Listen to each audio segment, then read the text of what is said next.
Hi, I'm Larry and welcome back to my studio. This, I hope, will be the final part for Waiting for Breakfast. We have these three little doves sitting on a fence. This photograph was taken at my sister's in Tucson.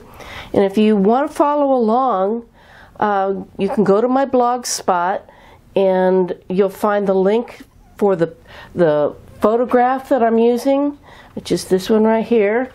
And there's also a drawing if you are not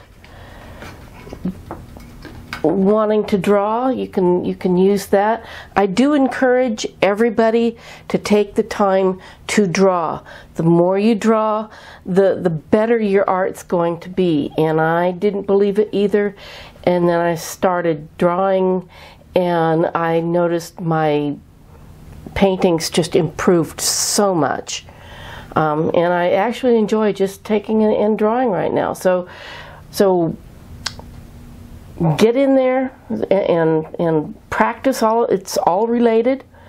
What I want to do today is to come in and finish up things. I've kind of finished these two birds except for their feet, and over here I haven't finished the eye. I want to show you how to do the eye.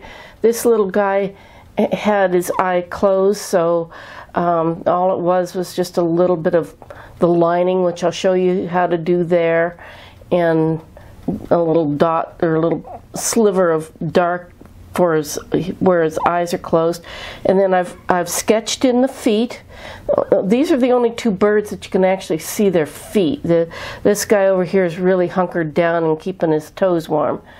This was in December, and it can get cold in Tucson. So, you know, we're going to finish up. And from this point on, other than the feet, things are going to be kind of optional. And I say that because some people like detail. You could spend hours detailing this out, or you could just leave it, you know, once you get the eye and the feet done, you can say, that's good, and leave it. But I want to show you at least what you can do, and you know, you have to finish it up the way you want to do. I also want to let you know that in between segments and in between the different parts, I've taken time to come back in here and paint things. So there are several hours that I have put in on this that are not recorded. So don't think that I've done this in the 2 hours or 2.5 hours, whatever it turns out to be. There is some extra time that I have put into this to get it to this point. But my job here is to show you how I got to that point. So right now what I want to do is I want to come in and I'll start over here on this little guy's eye. Now if you can use your liner brush. This is the little watercolor brush. It will come to a really nice fine point. Or if you have a small round brush, I have this. This says it's a number 2, so it's very small. And here's the difference between the brushes. The liner has got a real long bristles, and then the little round brush has got little short bristles. You don't get as much going on. But I'm going to start with this little short one. I'm going to mix a color. That's going to be my white or gesso. Now I use gesso because it's more opaque. You can use like titanium white or zinc white, but they're going to be more transparent when they dry. So you may have to put it on a couple of times. All I'm doing is mixing the gesso with a little touch of orange and a little tiny touch of burnt sienna to make this soft orangey color, and I'm rolling the brush in the paint to bring it to a point. Alright, so I'm going to come up here And when you do eyes of animals, be sure that you're putting in animal eyes and not people eyes. They have this little round eye, and then the outside has just a little bit of color. Probably their eyelids that don't have any feathers or have very small feathers. I just touch that a little bit. But I'm not doing a solid line. It's just more like little, I'm dabbing at it. So it's not. Okay, so there's the eye. Then I'm going to stick that same brush down in my gesso, so that I get a little glob of paint on it, maybe. Okay, so I have this, and I've got the light coming in from the upper left-hand side, so at about 10 o'clock, I'm just going to put a little tiny dot there. Eye is done. 10 and 2 was one of the things I heard from a teacher at some point. And coming in from the left-hand side, it would be at about 10 o'clock. Now for the feet, I'm going to take my alizarin crimson and a little bit of burnt sienna and some of the white, a little touch of blue.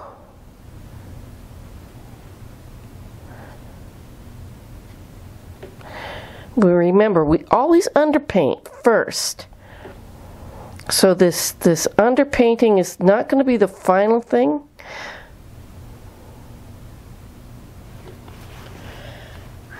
I'm just going to come in and I'm just going to underpaint the toes. Now if you have to draw them back in, go ahead and draw them back in.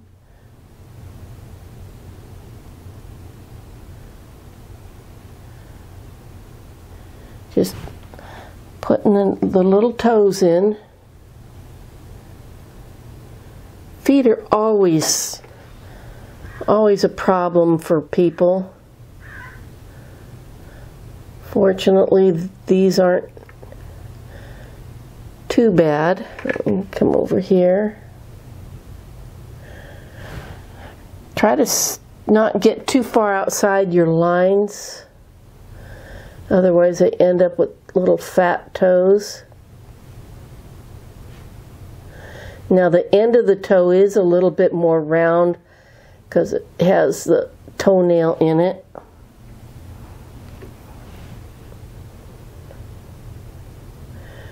We'll put a little bit of highlight on these later and some shadows.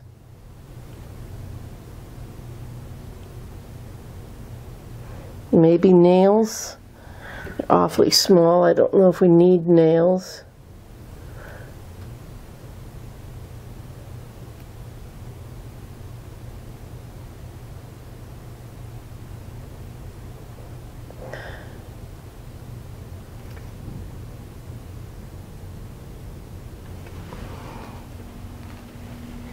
Okay, so I'm gonna leave those dry before I do anything else. And if you've got any chalk marks or anything, you can, at this point in time, as long as it's dry, you can just wipe them off. That's okay. Now for cracks, like I've got cracks here, I'm going to take that same color I just used on the bird's eye, add a little more burnt sienna to it.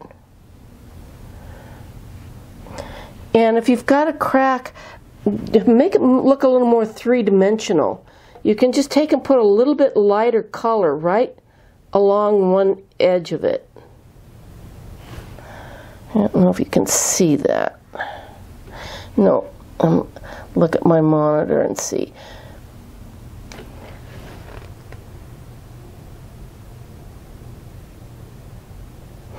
Don't need to do it to all of them.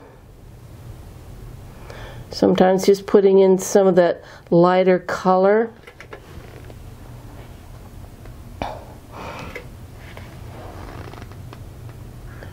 Over here I've got a little... Now, like I said, at this point in time, it becomes up to you what you want to do as far as highlights and shadows. I want to focus in on one of the birds, so I'm going to cut it off here and I'll be right back. All right, I wanted to focus in on one of the birds because these birds have spots on their back. Now, they kind of look like they're kind of centered, you know, towards the center of the bird. You know, like I said, these guys are all fluffed up, but we still need to put those spots in. So I'm going to take my ultramarine blue, a little burnt umber, a little bit of alizarin crimson. I'm making a dark. Like I said, I don't use black. Now at this point you probably could use black if you have it and you don't mind it. I just automatically mix to a dark color. And you can just use all your dark colors. I just threw a little bit of green in there, a little blue, a little burnt umber, a little green, a little dark stuff. And it makes a much more rich color. So I'm going to come up here, and I've got the right up above me is my reference material. So I'm going to look at that reference material, and I'm going to just suggest these spots on its back.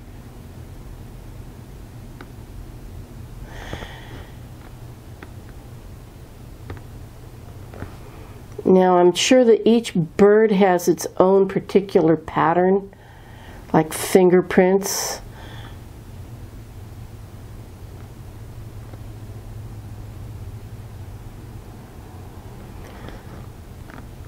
Let's see, can we see over here? Same thing over here on this bird. I'll finish these up later. But see how dark that is? But when you get it in the light or something, it has a little more life to it than just straight black.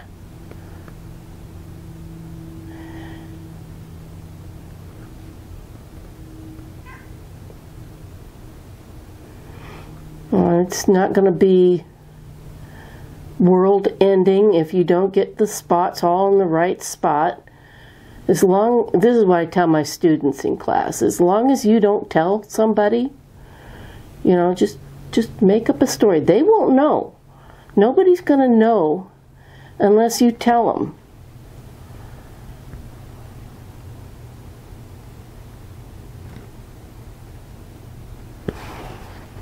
Okay, so now they've got their spots on.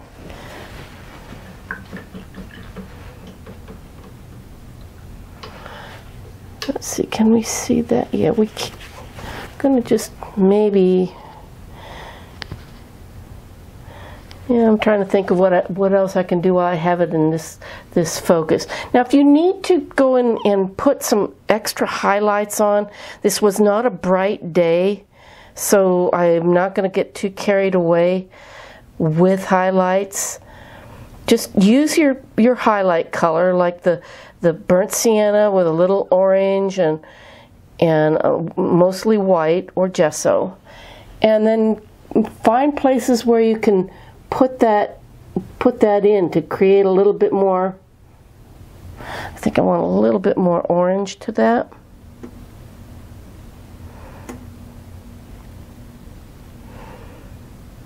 A little bit warmer color. Let's see.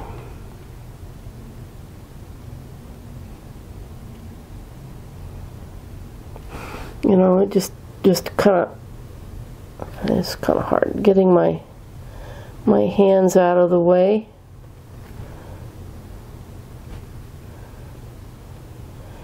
But you can scatter some of that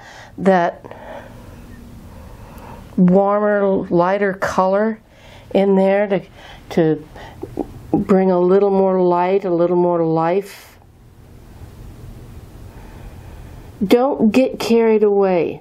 This is the biggest problem that I find with my students, is that they get carried away doing this. And next thing you know, everything's this color.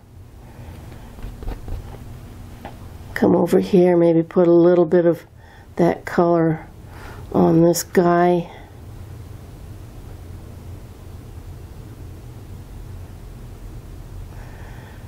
This is one of those things where you really have to watch yourself.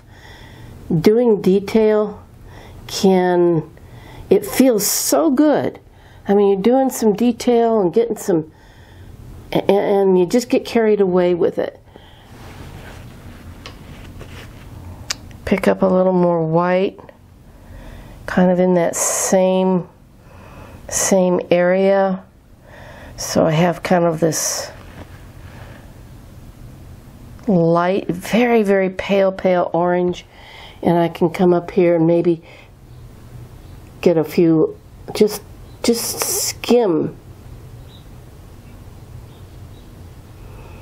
little extra highlights. This guy's in the center, and technically he shouldn't be dead center, but there are always exceptions to rules. I've got him kind of well balanced out with his buddies here. But like I said, don't get carried away with doing too much of that. Okay, I'm going to leave that. I'm going to break away, reset my camera, and we'll finish this up. Be right back. Okay, I've reset the camera because I want to show you how to do these little feet. First thing I'm going to do is I'm going to wipe off the chalk. This is just a paper towel, and I've put a little bit of water on it, and just going to wipe that off. Do it on the other bird too, because I'll get him later.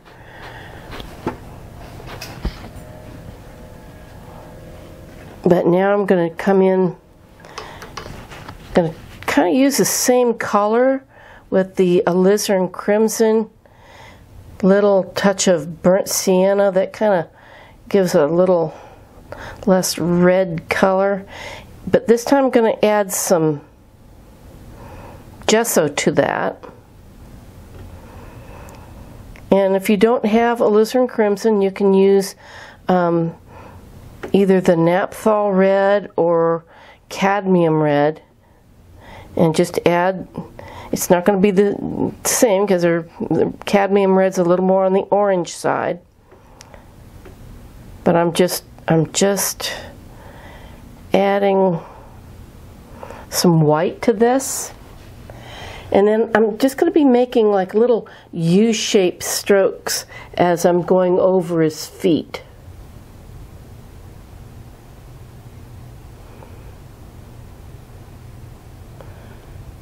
Leave a little bit of that darker color.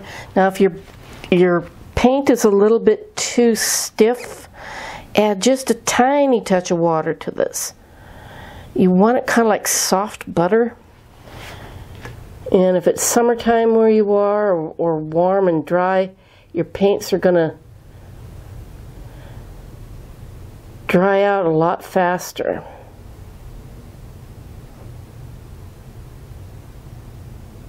So I'm just coming in, kind of touching and dragging. If some of that darker color comes through, that's okay. That ends up like the wrinkles in their feet.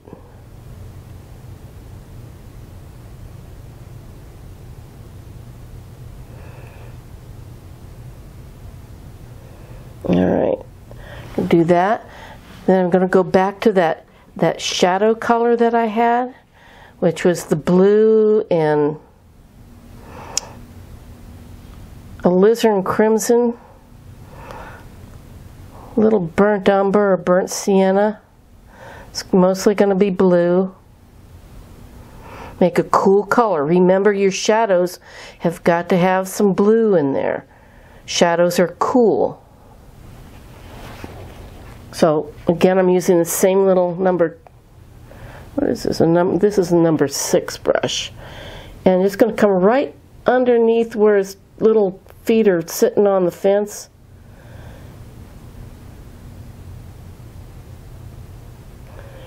And put a little darkness right underneath there. I can use the same color and just suggest toenails.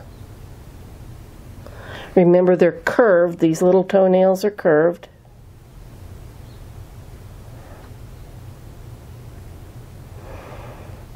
But wherever something sits down, I'm going to darken it underneath this bird too, because there will be shadows being cast by this little bird.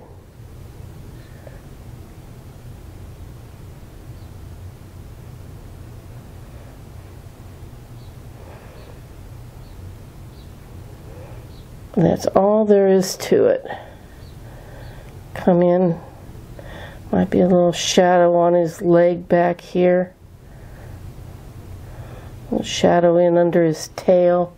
I'm looking up there. There's kind of a shadow right here up under his tail. Just kind of dragging that through. This is where you're going to look and you're going to see where you can put things. I'm going to switch to the, I could go to the liner brush. I'm going to go back to this little number 2, take some of that same color that I was using and show you the cracks since we're up close. But wood has these little cracks, especially if it's been out in the desert drying. So you can just draw little cracks in, come in, take your light color, which is white and a little touch of orange.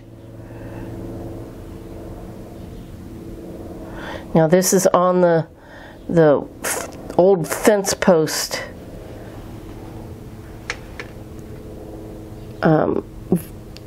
techniques one, but just kind of come and just touch right along, just kind of drag it. If it doesn't catch all of it, that's fine. Like I said, yeah, you can get real easily carried away. Gonna drag some of that over these little feet too. Just kind of highlight.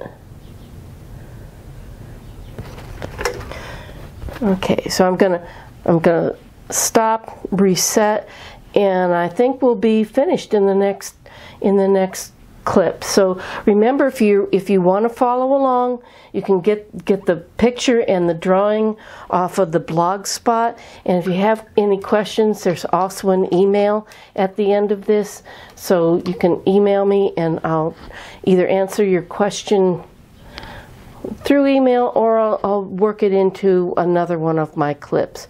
So I'll be right back. Alright, now what I want to do is just finish this up. Everything has to have shadows. Shadows settle things down.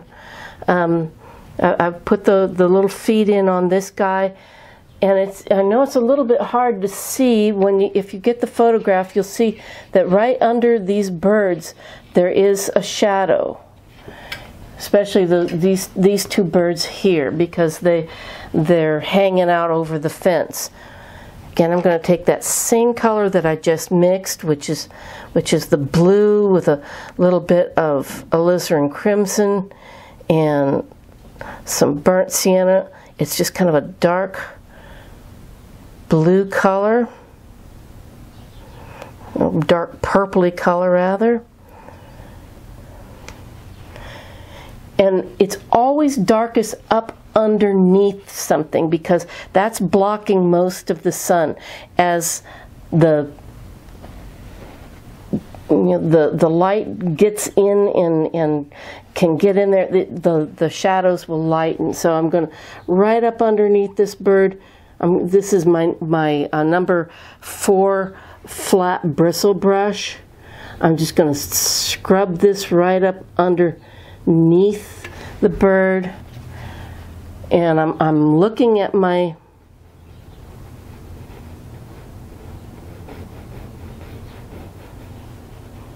reference photo. Now I'm leaving a little bit of a gap between the tail and the shadow because the tail is sticking out, and this will give a little bit more depth to the tail.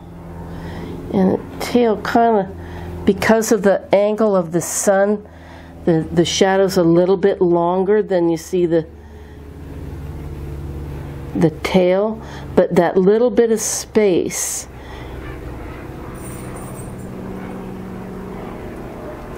will kind of make the tail look like it's up on the, above the fence there. Same over here. Gonna come in. There's a lot of shadow right up underneath this bird because he's kind of squatted down on the top. Same brush, same color. Just getting right up underneath there, and I'm gonna just go over what I have, and then this shadow is going to come right down and actually kind of right off the canvas there. So I'm trying to get that shadow underneath this bird, and then I'm using the side of my brush. That's why these bristle brushes get worn down.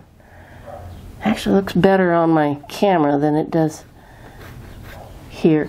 Now if you need to, like if you this is where you look at your painting and you decide whether or not you need to go in and do a little more.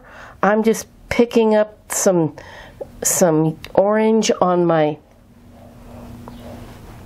brush and just kind of, I had a little bit of mud down here on my palette. I'm just going to kind of streak that in on the tail. Just give the tail a little more definition. Don't go all the way up into the bird because that's now going up underneath those feathers. Remember, this will dry a little bit darker. Same over here.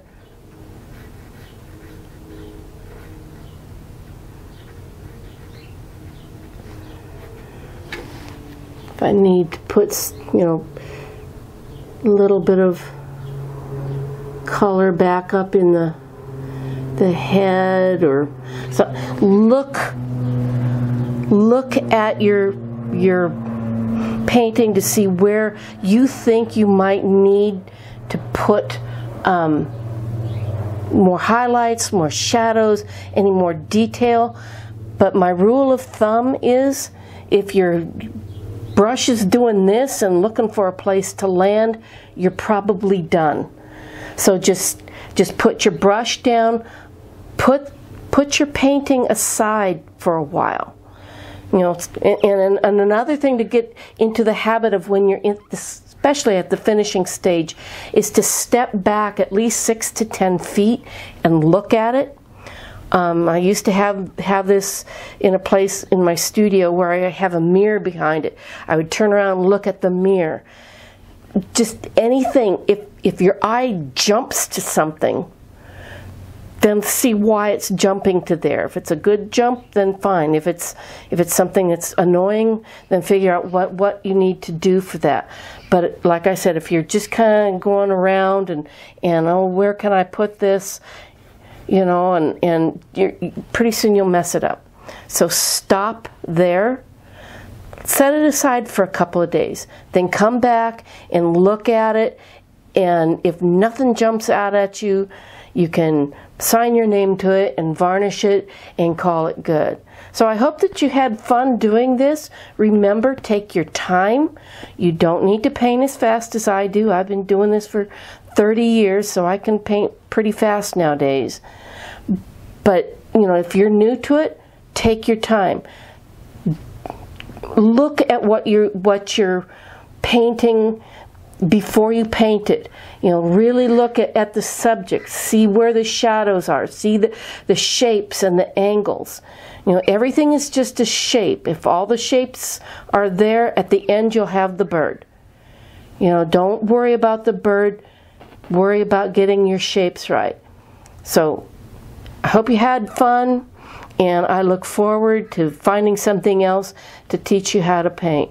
So remember to call your friends, call your family, check in on your neighbors, but most of all, keep painting, and I hope to see you again real soon. Thank you so much for watching.